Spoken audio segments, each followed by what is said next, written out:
Donc je vais reprendre un peu la quatrième de couverture. Donc Oui. des chemins de vie, un point dans l'espace où le hasard n'a pas sa place, des trajectoires qui se mêlent et se démêlent, d'un côté le visible et de l'autre l'empreinte de l'invisible, deux histoires parallèles qui vont se toucher dans l'infini amoureux, une année pour transformer à jamais ses destinées et prendre conscience qu'il n'existe aucun mal d'où ne naisse un bien, 365 jours pour récupérer une enfance volée, se rendre compte que pour faire un miracle il faut être deux, un pour le présenter et l'autre pour y croire. Alors voilà, donc c'est vrai que c'est l'histoire. Donc il y a deux histoires parallèles. Exactement. Il y a l'histoire de Clémentine et de Valéria, et puis il y a l'histoire du petit Louis et puis de El Blanco. El Blanco. Donc voilà. Alors on va commencer par Valéria et Clémentine. Alors c'est une histoire très touchante puisque Clémentine est atteinte d'une maladie grave, la leucémie. J'avais envie de lire un passage qui m'a fort touchée. Justement c'est Clémentine qui parle de sa maladie et elle dit ce que ça lui a apporté.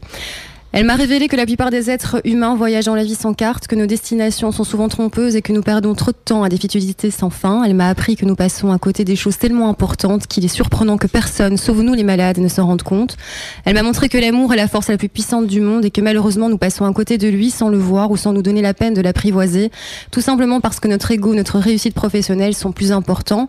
Elle m'a annoncé que je suis ce que je vis et que je dois accepter tous mes côtés, mes faiblesses, mes méchancetés, ma partie sombre comme ma partie lumineuse. Elle m'a fait connaître l'inconnu et sans elle, je ne serais jamais devenue la fille que je suis aujourd'hui.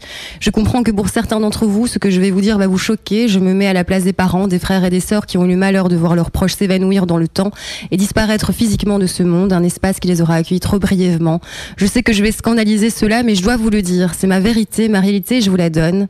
Elle inspira longuement et dit « Je suis tombée amoureuse de mon cancer ».